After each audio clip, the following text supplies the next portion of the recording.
The sentiment was not to put black men against the wall and make them feel bad for if they choose not to vote for the vice president for president.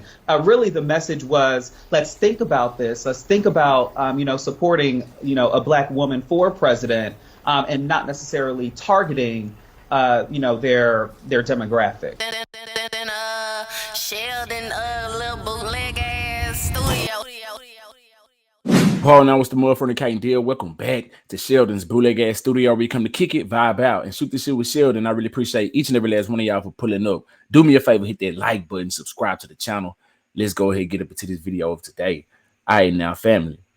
Barack Obama and his team, they attempt to try to do some damage control, right? So if you don't recall, a few days ago, maybe a week or so ago, Barack Obama has gone viral for talking down to black men, trying to force us to vote for Kamala and shame us into it and tell us we basically don't like women being in charge if we don't vote for Kamala. You know what I'm saying? And now they are attempting to backtrack and fix those statements. Let's get up into it. Let's see what they got to say. You ain't fucking with my nigga Sheldon, nigga, fuck you. Yeah. All right. Former President Barack Obama's team clarifies his recent comments made toward black men. All right, it says former President Barack Obama's team has exclusively clarified his recent comments toward black men while speaking with the Shade Room's Justin Carter. All right, now it says, according to Newsweek, the former president made a surprise visit to VP Harris's campaign office in Pittsburgh, Pennsylvania on Thursday, October 19th. Obama had reportedly stopped there ahead of a rally he had scheduled in the city. While at Harris's campaign office, Obama shared a message noting that he was specifically speaking to men. Additionally, a separate report from Newsweek noted that the crowd present at the office consisted of black Harris supporters, in quotes. Okay. This is what he said. He said, part of it makes me think, and I'm speaking to men directly, part of it makes me think that, well, you just aren't feeling the idea of having a woman as president, and you're coming up with other alternatives, and other reasons for that, he reportedly said per Newsweek. So now you're thinking about sitting out or even supporting somebody who has a history of degrading you because you think that's a sign of strength? Because that's what being a man is. Putting women down. That's not acceptable. That's wild. That's wild. I mean, reading it out like that, putting it in context and text makes you really think about the words that this man said. I mean, when I did a reaction to it and I broke it down as well, and I pointed it out then, how he was scolding black men and how he was talking down to them. But seeing it and reading it like it is, oh man, that's even more horrible. This guy is really an asshole, if you ask me. I mean, he said it how he said it. It was received how it was presented.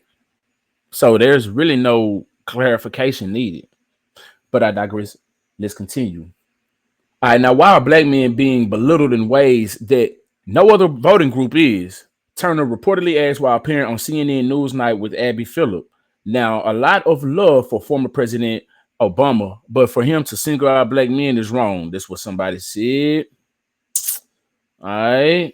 Additionally, per Newsweek, a social monitoring firm called Impact Social found that the former president's comments elicited significantly negative reactions online. Per the outlet, many social media users reportedly considered Obama's remarks to be disrespectful and patronizing to black voters, for sure. So now it says the former president team clarifies its statements to TSR's Justin Carter. Let's get up into it. It says on Tuesday, October 15th, TSR's Justin Carter appeared on CNN News Central to discuss the former president's remarks. All right. I was trying to click on this link to see if we had a little video of it, but obviously we don't. So no, we're gonna continue. All right, now Carter revealed that he received exclusive intel from the former president's team, clarifying his recent remarks. What was it? Let's get into it. Let's see. The sentiment was not to put black men against the wall and make them feel bad if they choose not to vote for the vice president, Carter explained. Really, the message was, let's think about this. Let's think about supporting a black woman for president and not necessarily targeting the black men demographic. That's a damn lie. Wow. It's crazy how people would just sit there and play in your face like that. Okay, man, but we do got a video. Let's see. There is a sort of, is the sentiment that he said the quiet part out loud, but it's the way the message was handed over that didn't resonate? Yeah, I think so. I really think so. And in fact, I got a message from the vice president's senior advisor who used to work for the Obama administration, and she just wanted to clear some things up. You know, he did say those things in a private setting. Of course, there were cell phones there, but the sentiment was not to put black men against the wall and make them feel bad for if they choose not to vote for the vice president for president. Really, the message was, let's think about this. Let's think about supporting a black woman for president and not necessarily targeting their demographic. What did you make of her answer when you asked her about this issue that has stirred up controversy? Yeah, it's interesting. Her focus, she said over and over again, her focus is to make sure that she wins. And she said, above all, she understood, the former president Barack Obama's message. She understood it. She got it. However, her focus, she said right now, is to make sure that she really earns the vote for black men. So I will say that she really didn't touch on President Obama's message 100%, but she did say that her focus right now is pushing past that and working on making sure she meets with black entrepreneurs.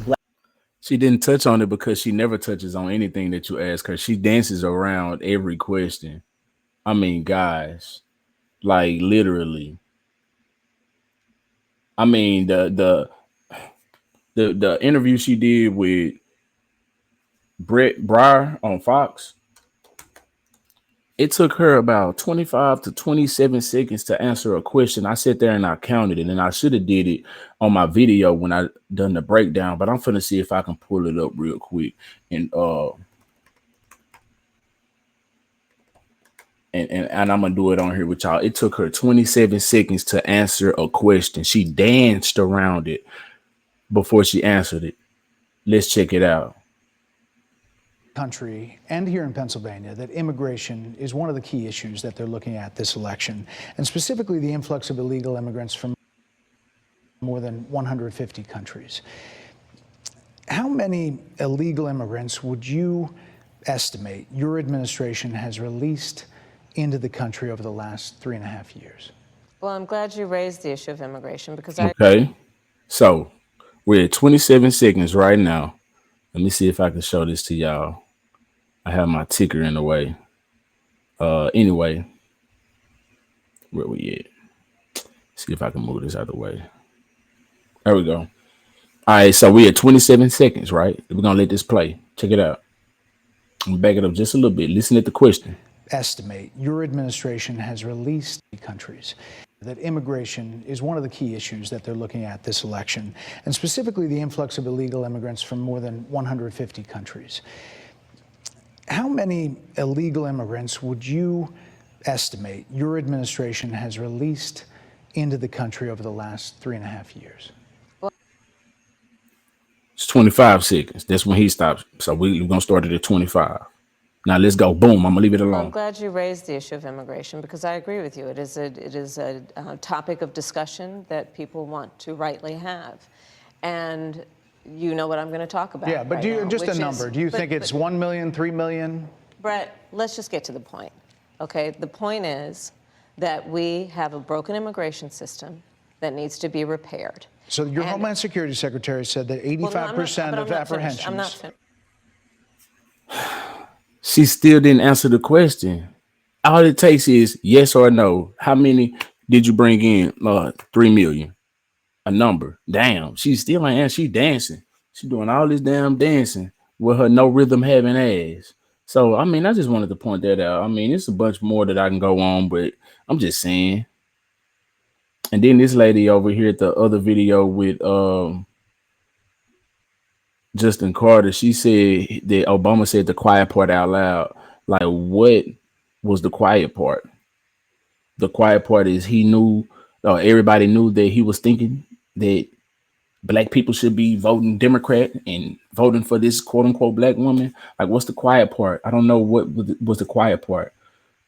He wasn't supposed to say it out loud. Is that what it is? Like, I don't get it. But anyway, I digress. Yeah, so the team is trying to backpedal, they shucking and jiving. Is working up to shore up support with black voters. Harris spoke with black-owned independent media group The Shade Room yesterday about earning votes from black Americans. Take a listen. Black men are no different from anybody else. They expect that you have to earn their vote. And that's why I'm out here doing the work that I'm doing. She's a joke to me. I want to bring in from The Shade Room host and investigative reporter Justin Carter now for more. Justin, first, it's great to see you. Thanks for joining us. But your interview with Vice President Harris focused on her economic initiatives that target black men specifically. What is her message, and is it getting through? Yeah, Alex, thank you so much for having us. And I do want to say I started the interview out with some numbers. I just wanted to run them down to her. Like, listen, there was a poll that was released from the New York Times and Siena College. It found that almost 80% of likely black voters would have voted for her if the presidential election were today. In 2020, though, President Biden, I should say, rather, he garnered support from 90% of black voters. And when we break it down with black men, too, in 2016, 81% of black men voted for Hillary Clinton versus 14% for Donald Trump. And in 2020, that number rose for President Biden, 87%. 12% voted for Trump when it comes to black men. So I really want to. All right, they ain't talking about nothing that but yeah, that's it though. I just wanted to bring this to y'all attention. Obama and his team out here call themselves trying to do damage control, and really they didn't do much damage control. They just basically said, you ain't hear what you heard. You know what I'm saying? Nigga, get your ass out there and vote for Kamala regardless. Basically. In other words, but I digress. Let me know how you feel about this in the comment section below. If you vibed all the way out to the end, I really do appreciate you. Make sure you hit that like button, subscribe to the channel. Till next time, I'm SheldonVybez. I need y'all to be cool like the other side of the pillow. Stay light on your toes like you supposed. Oh yeah, no. If you ain't fucking with my nigga Sheldon, nigga, fuck you. Yeah. Oh God.